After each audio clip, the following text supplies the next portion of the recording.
De viadinho. Aquela coisa de não sei por que distorce, aí ela até...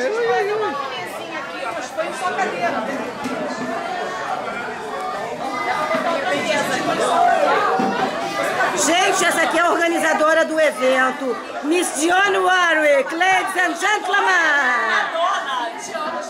É a turma 15. Dionne Madonna. Show no Maracanã, já tá esgotado, gente. Área VIP aqui. Hoje é o show da área VIP. A câmera pra você também. É Cyndi Lauper. Mano, acho que é. Ed. Na mão, pão na outra.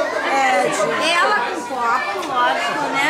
Agora vamos à organizadora do evento. A organizadora do evento, o que ela tem a falar? Ninguém pode... Alguém me dá um chopp, porque senão eu não posso continuar filmando. Dá um chopp, eu tô trabalhando, gente, tem que me dar chopp.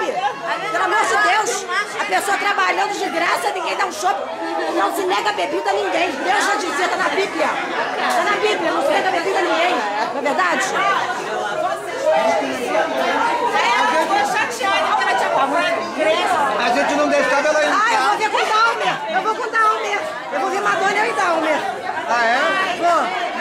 Eu vou ver Madonna com o Dalmer. Vamos. Ana, rainha da paçoca.